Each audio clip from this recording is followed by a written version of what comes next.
part of the 90-day diagnostic team at the Utah State Prison when Bundy was sent there initially on accusations of kidnapping a young woman. And Yes. the basic tests failed to pick up signals for dangerousness, but you determined he was very violent and likely to Yes. continue killing victims. So can you help us? I mean, what were these basic tests that failed to understand Bundy, and what helped you see what others failed to see? Okay. There's a fair number of psychological tests that can be used for various purposes. One can use them to determine the amount of depression or anxiety a person has. They can be used to determine the intellectual capabilities, and the talents, the special things a person can do, the creativity. So there's a lot of things that can be you can get from them. One of the most popular ones used in the field of psychiatry and psychology is the MMPI, the Minnesota Multiphasic Personality Inventory. Now, that MMPI is made up of a number of questions, true-false questions a person asks, and then they're scored up on various dimensions compared with people in general. Well, when Ted took that, and he'd taken before, I saw him at the prison, and he didn't reveal anything about himself. That is, there's no strong pathology that showed up on him. And what the psychologists who did it said, this before he came to prison again, on the 90-day program, what the psychologist said was that Ted didn't reveal himself. He wasn't open. And the psychologist felt there might be a chance that he's violent, but he's capable of hiding it. So when he came to the prison, I didn't give him the MMPI because I knew he had already taken it, and he didn't show anything on it. And so, I gave him a sentence completion test, which showed some things, but not necessarily a lot of violence. And I gave him a projected test, the thematic apperception test, more formally called a TAT. This is where a person projects their personality onto the stories as the person tells the story to the picture.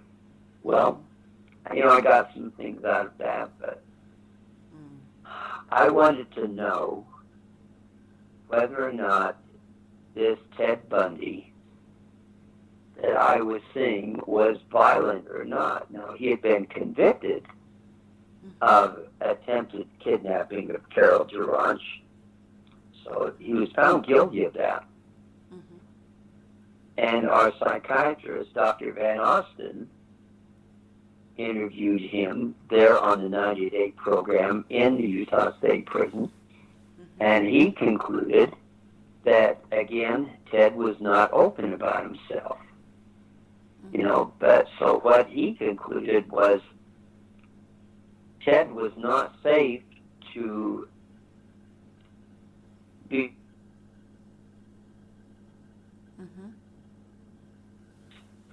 he didn't admit to any guilt. He said he was innocent.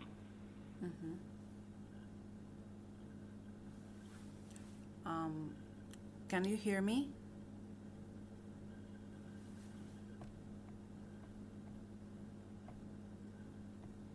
Do you experience any anxiety? He said, no. Big red. Because here he is, he's been found guilty of a crime, even though he said he had not committed it. He was found guilty of the crime, and he had a chance of being locked up in prison for a couple of years. And he was a law student at the University of Utah Law School. And so he had a chance of losing his whole career and going to prison and losing everything he had been trying to build over the past few years. Now, when a person is like this and he's going through this and says he doesn't have any anxiety or depression, there's a problem. So what I did, I opted to talk to people who knew him and to get their story. And so I selected a number of people from the Northwest and some in Salt Lake City. And I called them and interviewed them because I wanted to see, those who knew Ted as a child, what was he like? What did they see? Those who knew him as a teenager, what did they see? Those who knew him as he began getting into college and into politics and such. And so in essence, I got these stories from these people, and so I was able to show step by step how Ted actually did become violent. And that is my belief that he still was violent, and he was not open about it, so he's trying to hide it, which means there's a violent side to him. He wasn't willing to let anyone see. And all these people attested to his dark side. All these people, each and every one of them. No, I got both sides.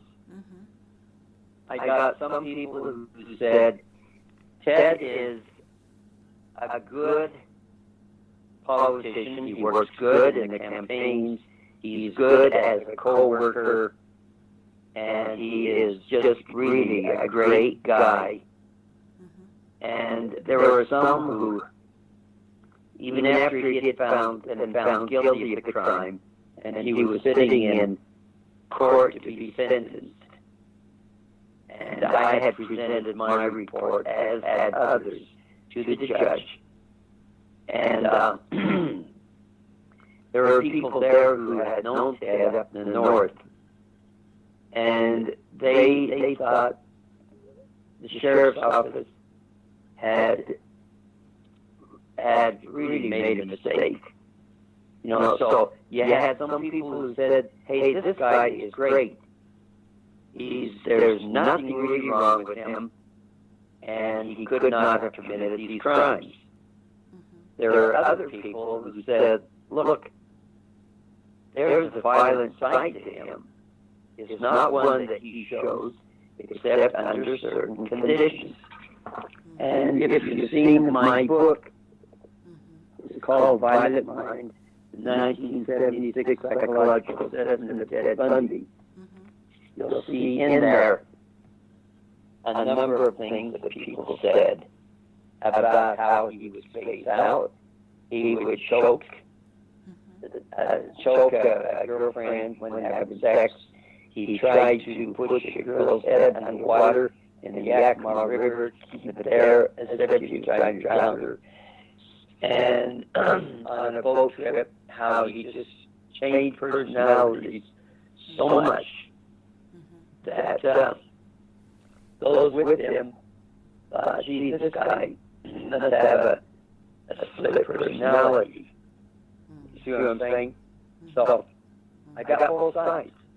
I got those who said he was good, those who said he was violent.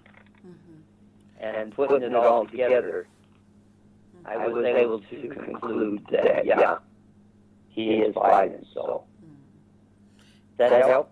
Yes, of course. And what side did he choose to present to you when you met him as a person? well, he attempted to present the good side. Mm-hmm. However,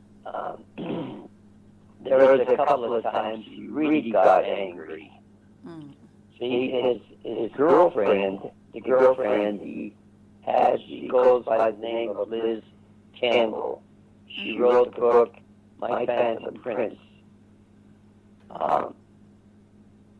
You know, he Mm-hmm.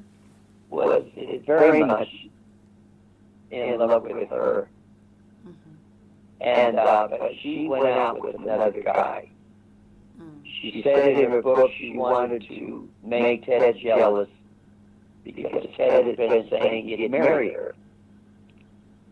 And so she went out with another guy, and when Ted told me about this, he stopped and he just seemed to look through me, and he was very angry, and he said that was the last straw. Extremely angry. And so, you know, I saw both sides of him. And there were times when I was talking to him about our childhood. We went through his whole childhood in my interviews with him.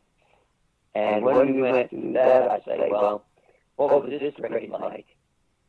And he'd always say, well, it was good except for da-da-da-da-da, you know. And so, in a way, he kept saying there were problems, but I don't want to tell you the problems. I'll just tell you good things. So he kept contradicting himself over and over again.